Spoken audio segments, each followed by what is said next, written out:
Hello and welcome back to Unique Takes Wrestling. I am Cole, and today we're going to be doing the first installment of Wrestling Q&A. So, for question one, is wrestling fake? So this is a loaded question, and wrestling fans hear this all the time that wrestling is fake, and why do you watch that? It's fake. But I believe that there's a difference between fake and scripted, right? So I don't think that wrestling, like the WWE Pro Wrestling, is fake. Yes, it's scripted, but it is not fake. Now, what do I mean by that? Um, I mean, these are real people doing real wrestling moves. They get real injuries, and some of the times they're telling real stories for us in front of our face on the television, in person, on our phones, whatever the case may be. But they're making us feel real feelings. Now, are they trying to physically harm their opponent? No. Are they throwing real punches? No. But I wouldn't call that fake, right? Fake would not be entertaining. Fake would be going out there, doing a few moves, going back to the back, and not caring, right? Scripted gives us a reason to care, gives us a reason to watch, because if we're so caught up in the fact that they're not throwing these real punches, but the moves that they're doing really are moves and they do hurt, then I think that we're kind of mixing the terminology, and I just don't like using the word fake when in connection to the WWE. So, in all, is wrestling fake? No. Are they throwing real punches? Are they doing real moves? Not necessarily, but I would call that scripted. I wouldn't call it fake just because of how it makes you feel as a watcher, as an audience member, as a consumer of the product. Ready for question two. Who is on my Mount Rushmore? So, just for a little backstory, a Mount Rushmore is the four best or four wrestlers in your head that are your favorites, right? So everyone has their favorites. This is always a divisive topic between wrestling fans and fans of anything, really. Everyone has their Mount Rushmore of something that they love. Mine is not is not from anybody else. This is just my opinion. So if you don't like it, I'm sorry. But when when we're talking about Mount Rushmores, I can only give what I think and why I think them. So for number one, mine is John Cena. My top guy, my favorite guy of all time is John Cena. He's done it all in and outside the company, but his passion for wrestling and for the WWE has never wavered at all.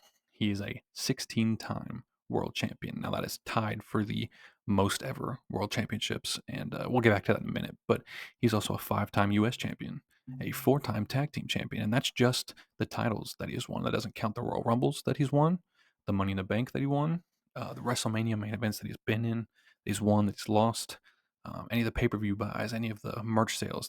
That's all accounted into this. He is also the world record holder for most Make a Wish grants of all time. Now, that itself, in my book, would put you on any Mount Rushmore. But for wrestling, for me, John Cena is the first person on my Mount Rushmore. So for the second guy, I'm putting on Ric Flair. Now he is the other side of that coin of the most world titles of all time.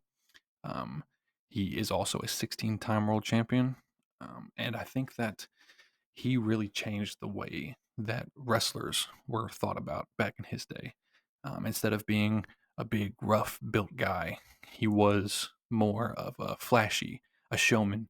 Right? He was a limousine riding, jet flying, kiss stealing, wheeling dealing son of a gun, and that's what he wanted people to think of him. And he lived his life doing his gimmick. Once he was that guy in the ring, he was that guy in real life, and that I feel like changed how a lot of people thought of wrestling. And it was important then, and it also bleeds in now. You can see some people taking that style into real life today. Um, People like MJF or LA Knight, like those people are bringing characters, flashy, very showboaty, into their real life personalities, and that's something that I feel like is missing nowadays. The third person on my Mount Rushmore is The Undertaker. Now, everybody knows who The Undertaker is, especially wrestling fans. He is one of the greatest wrestlers of all time. He went 21-0 at WrestleMania. That's the longest streak that has ever and will ever be in wrestling. He made people feel a certain type of way. It's not just his streak that matters.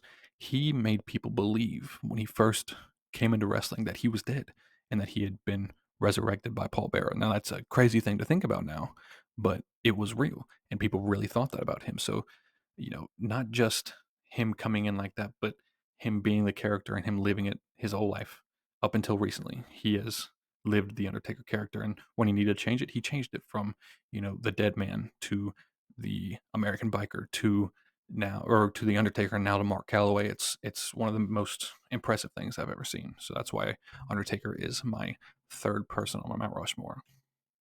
And lastly, we have Paul Triple H Levesque. Now, he used to be one of the greatest wrestlers of all time. He used to perform every night, in and out, every show he was there. And then recently he took the job as the COO of WWE, and he has done an even better job at that. And you can tell with the product and how it looks today and how it is today that he really makes a difference than when Vince was there. He gives more freedom to the wrestlers, and you can hear it when they talk. He gives more guidance. He is more in tune with what the product should be than ever before, and that's why I put him on here. And for the final question, what should I watch if I want to get into wrestling? So this is kind of a two-part question. Um, Initially, when I heard this question, I thought, you know, every week there are 3 shows that put product out there for people to watch for absolutely free. That's Raw, SmackDown, and NXT. These are the weekly shows that you need to start watching if you're just getting into wrestling. This is the shows that help you understand why people watch and why people want to see these people fight each other every week, right? This is where you gain interest. This is where story progresses. See, if you just watch one match or you watch every pay-per-view, you don't know what happens week to week and you don't have any connection to these people. But if you watch these every week and you really deep dive into the stories, then I feel like that's where it clicks for you. And that's where you understand why people love this so much and why people want to listen and watch and know what's going on. If you're watching the product every week, that that really makes a difference. So that was my first answer. But then I thought about it. If someone wants to watch one match to really sum up where to start watching wrestling, look no further than the main event of WrestleMania 40 this year. Cody Rhodes versus Roman Reigns. Now, this match may not be the most technical masterclass in wrestling. This is not some people's favorite match of all time. It's not even mine.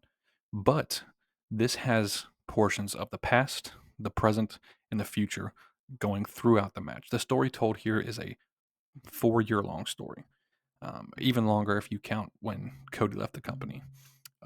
But it bled into all other areas of the wrestling business. There was the past, which was The Rock, John Cena, Randy Orton, Triple H. The present, which was Cody, Roman fighting over the title. In the future, you can see on this picture after the main event was over, all the guys that are in the ring right now are the future of the company, right? So I feel like if you wanted to watch one match to sum up all of wrestling, this is the one. There were old guys that came in that helped out in the match. There were new guys that came in and helped in the match. The story told here was one of a kind. It will never, I'm not going to say it will never happen again, but it'll be hard to top this moment in wrestling in time. So that's why I think that if you're looking for a specific match, then you look no further. I have it right here for you. WrestleMania 40, Night 2, main event.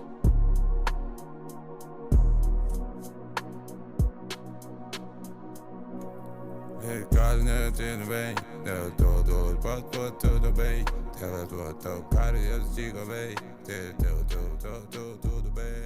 Yeah.